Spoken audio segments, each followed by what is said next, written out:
Senator Warren. Thank you, Mr. Chairman. Thank you all for being here today. You know, there's a lot of talk about Section 165 of Dodd-Frank, which requires the Fed to impose some tougher rules on banks with more than $50 billion in assets. The main question seems to be whether a bank with more than $50 billion in assets poses more risk than a smaller bank.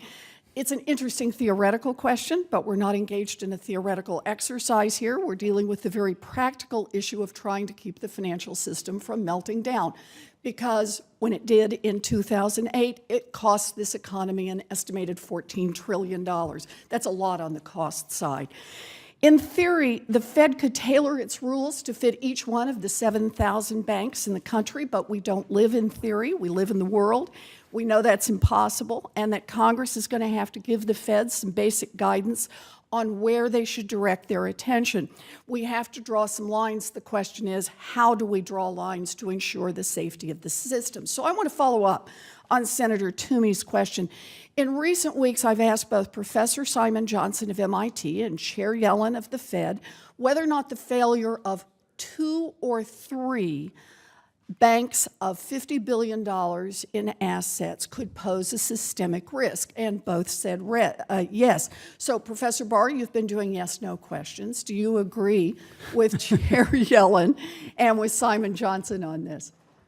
Yes, I do. I think that if there's multiple institutions of that size that are failing at the same time, it is usually an indication that there's broader weakness in the financial system, and that's why it's important for the Federal Reserve to be regulating for resiliency across the financial system and not just at the very largest firms. Okay, so you talk about, it sounds to me like we have consensus that 2 or 3 $50 billion banks could pose a systemic risk.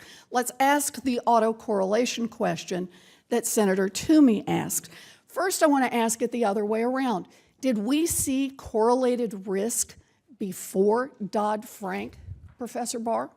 I think there was undoubtedly correlated risk in the financial system leading up to the financial crisis of 2008. We had widespread use of mortgage assets, for example, throughout the financial system as collateral for repo transactions, securities financing transactions, and other items, and underlining special purpose vehicles used in derivatives transactions, so that there was a significant degree of autocorrelation in the lead up to the crisis. And of course, during the crisis, most asset classes became correlated, and that crushed the system. That's right. Indeed, if we hadn't had correlation, we wouldn't have had the collapse, would we?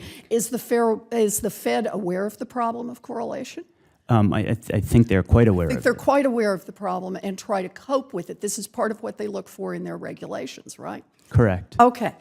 So thank you. On the other hand, I want to look at the other half of this. The $50 billion banks generally pose less risk than a $1 trillion bank or a $2 trillion bank. It would make no sense for the Fed to require the same rules and impose the same rules on a $50 billion bank as it does on a $2 trillion bank.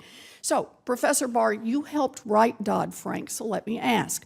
Does the Fed currently have all the legal authority it needs to tailor the rules so that a $2 trillion bank is subject to much tougher regulation than a $50 billion bank? Yes, they have all the authority they need, and in fact, they've exercised that authority to impose massively tougher rules on the largest institutions than on smaller ones. Okay, and then one more practical question on this.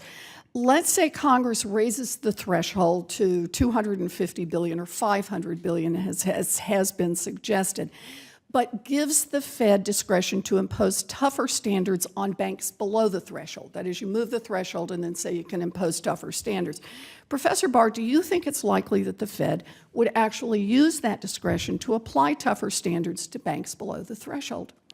I worry about whether they would in fact do that. I mean, I think Congress decided in the Dodd-Frank Act in a number of instances that the Federal Reserve had too much discretion in the past.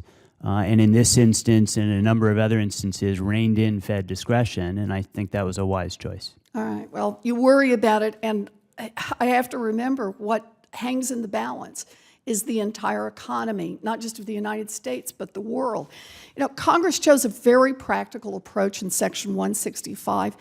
Any bank that hits $50 billion in assets, a bank that is one of the 40 or so largest banks in this country, will generally be subject to some tougher rules.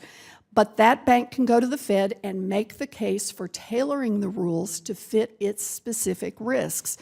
If the Fed isn't doing a good job of using its existing authority to tailor the rules appropriately, then Congress should demand that the Fed do a better job. I'm willing to hold the Fed's feet to the fire to do what the statute says, but simply raising the $50 billion threshold and cutting a whole bunch of big banks loose is a dangerous overreaction, and if it goes badly, it is the American people who will end up paying.